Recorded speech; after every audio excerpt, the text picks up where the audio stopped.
کسی کی غلط حاضری لگانا، جھوٹی درخواست دینا، جیلی میڈیکل سرٹیفکیٹ دینا، موبائل یا سوشل میڈیا کے ذریعے جھوٹی بات کی تشہیر کرنا اور اس طرح کی دیگر تمام چیزیں جھوٹ میں داخل ہیں۔ ذرا ایک سوچیں کہ ہم لوگ، آپ لوگ پورے دن میں اس طرح کے کتنے کام کرتے ہیں، تو بس پھر ہر چیز کلیئر ہو جائے گی۔ اللہ تعالیٰ رحم فرمائے ہم پر۔ اور یہ مذاق میں تو جھوٹ میرا خیال ہے ہماری عادت ہے جو ہے نا کرتے، باتوں باتوں میں دوستوں کے ساتھ بیٹھے ہوں تو ان کو مذاق کرنا شروع کر دیں گے، جھوٹ بولیں گے۔ جھوٹ مذاق میں بھی جو ہے وہ جائز نہیں ہے، یاد رکھیں، لکھا ہو۔ چوتھا اور آخری شارٹ کوسچن ہے، غیبت اور بہتان کس طرح باہمی تعلقات کی خرابی اور معاشرتی بگاڑ کی جڑ ہے؟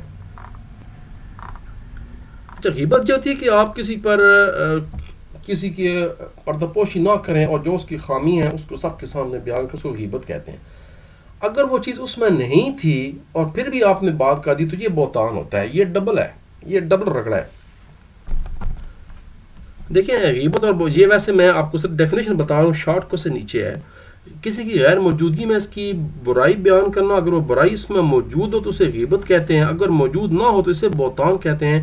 بہتان غیبت سے بھی بڑا گناہ ہے، کیونکہ آپ نے کیسا اس پہ الزام لگا دیا جو اس کے پاس وہ گناہ اس نے کی نہیں تھا، وہ آپ نے بات کر دی ہے۔ یہ ڈبل ہوگا، یہ ڈبل ڈبل رگڑا ہو گیا، یاد رکھیں۔ تہمت لگانے والے پر 80 کوڑوں کی سزا نافذ ہوتی ہے، یاد رکھیں۔ اب ذرا آ جائیں جی کہ، اور یاد رکھیں کہ کسی کو تانا دینا اور طنز کرنا بھی حرام ہے۔ یہ بھی نشانی ہے مومن کی کہ وہ تانا نہیں دیتا اور طنز نہیں کرتا۔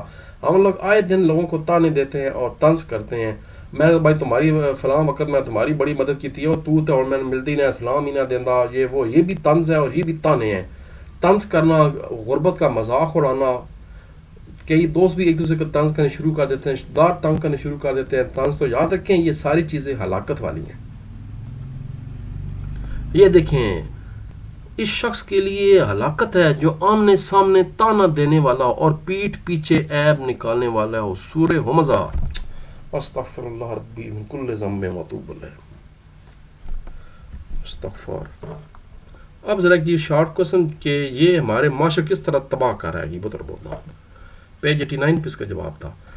غیبت اور بہتان کی وجہ سے معاشرے میں کینے اور دشمنی کو فروغ ملتا ہے، ایک دوسرے کے بارے میں دل میں نفرت پیدا ہوتی ہے۔ دور حاضر میں بہت سے لوگ غیبت کی خوفناک آفت کی لپیٹ میں ہیں۔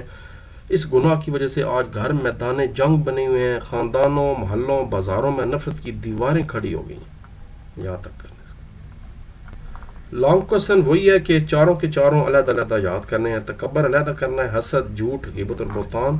تو دیکھتے ہیں اگر یہ چھوٹا کیا جا سکتا ہے تو ورنہ ایک دفعہ اس کو پڑھ لیں، یہ ہے ہی ویسے ٹاپک چھوٹے۔ اب دیکھیں یہ ہے ہی آدھا صفحہ، پہلے ڈیفینیشن آ گئی، پھر روٹین کے مطابق پہلے اللہ تبارک و تعالیٰ کی آیت مبارکہ، اس کے بعد تکبر کی تینوں صورتیں آ گئیں، اللہ تعالیٰ کے ساتھ خود کو شریک ٹھہرانا، یہ سب سے بڑا تکبر۔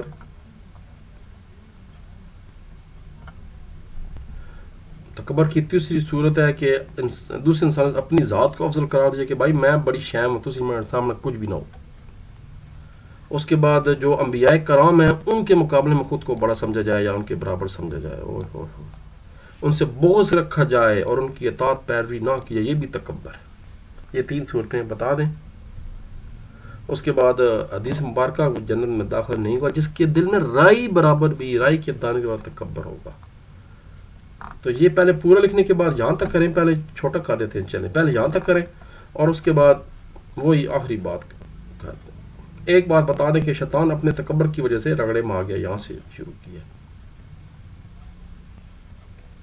اور آخر میں یہ والا پیراگراف بتا دیں بس۔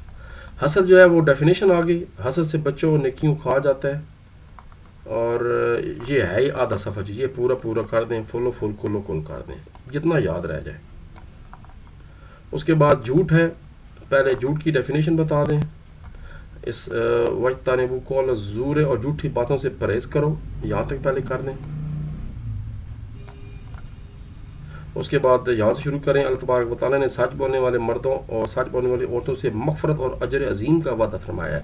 سچائی نیکی کا راستہ دکھاتی ہے اور نیکی جنت کا راستہ دکھاتی ہے، جھوٹ بولنا منافق کی نشانی ہے۔ اس کے بعد آپ وسلم کی مشہور عالم حدیث موطا امام مالک سے لی گئی ہے کہ مومن جھوٹا نہیں ہو سکتا۔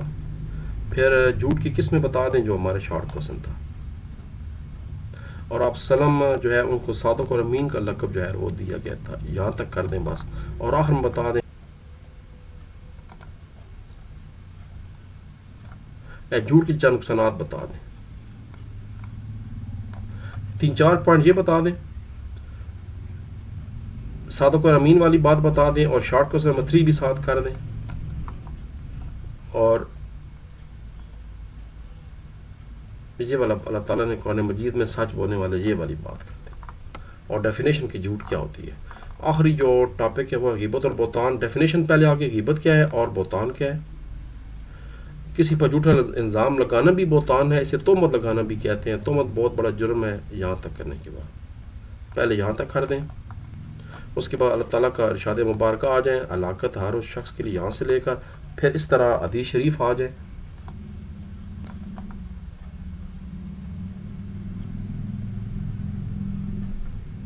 اس کے بعد جناب غیبت سے بچنے کا طریقہ بتا دیں یہاں سے لے کر اور یہاں تک کر دیں بس.